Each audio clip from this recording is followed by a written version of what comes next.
All right, we're gonna work on a 2022 Civic. We're gonna install an inverter underneath the passenger seat. Occasionally the kids ride with me. It's probably a total waste of money and time, but it's the kind of project I like to do. To do so, we're gonna remove this front seat. We're gonna use a T50. It looks like a T50. Let's make sure I got it right. Yep, T50. Slide the seat all the way back. We'll also probably do, I ordered some parts to put USB connectors back here. The Civic Sport did not come. So I don't know if I'll put together a video for this or not, but so remove the battery, and then that's the main harness coming through the firewall there. You see where my awl sticking through. Got it in the inside and looked at where the wires are going. Pushed this through where it barely came through, and it clears everything. Now I'm gonna get a coat hanger and tape it to my power wire and feed it through there.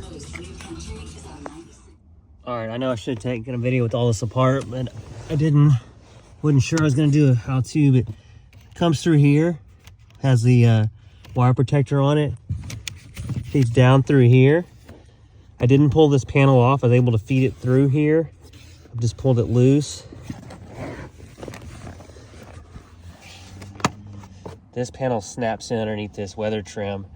It has little hooks that kind of hook underneath the weather trim. That's what keeps it on. And then this just pops up. You can use trim tools or you can just pry it up. There's an existing harness that runs through here. You can follow it and put your other harness through that. Or if you're mounting it in the trunk, you could probably continue to go back along through here, but I didn't have enough wire. So that kind of shows you the routing of the wire to the inverter under the seat. All right, guys, so this really isn't how to, maybe give you guys some ideas, and you can make your own plan if you want to do this, or if you're installing an amp, maybe this is helpful. You definitely need more than, I got 6 feet of wire. I'd originally planned to mount this inverter somewhere different, but 6 feet will only get me to about right here, to the battery. So I'm gonna use double-sided tape because until I am underneath the car and I can pull it to see what's directly underneath here, I don't want to screw it down yet. I'm double-sided tape there. The ground just goes, I'm gonna show you on the passenger side what I do with the ground. Let me go on Honda Civic. Okay, so on the other side, you saw how the inverter was mounted kind of right here.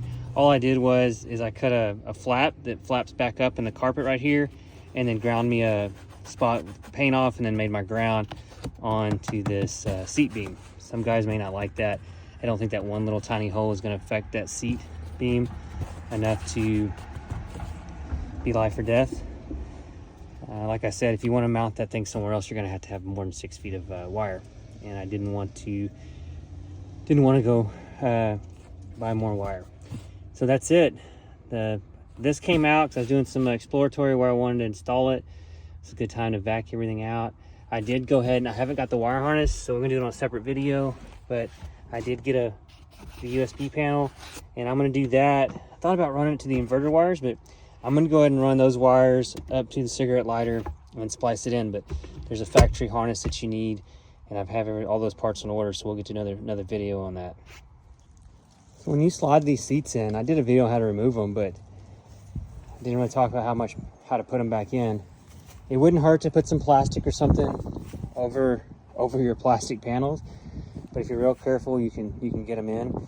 Put them in, set them up like this, lean them forward just a little bit. You're gonna pick it up and gently set it in. All right, once you get the seat in, kind of get it placed where you want it. Here you go. Recline it.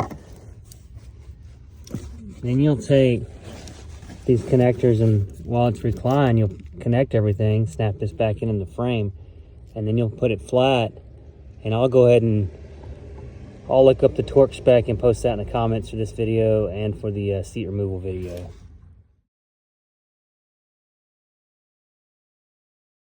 All right, let's wrap up this inverter project.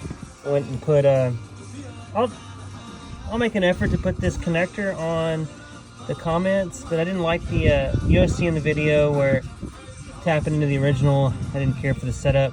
So this battery terminal was on Amazon. Looks like it's pretty tight. Anyway, I cut off the factory connector and then tune a 4 gauge think you could probably use two 2 gauges, but I used a 2 and a 4 gauge terminal. Crimped them on with a what I call a swedging tool for battery connectors. Had that for when I do classic Mustang, so that worked pretty good. There's heat shrink underneath here, and then snake skin, or this isn't snake skin, but this wire protector on top. That's it. And then I got this little boot here on Amazon. It'll slide over. It'll go over the battery like that. Prevent something from shorting out on it. That's it. So my inverter install is complete. Probably just voided the warranty for anything electrical on this car. But hope not. If so, we'll try to argue that I knew what I was doing. All right.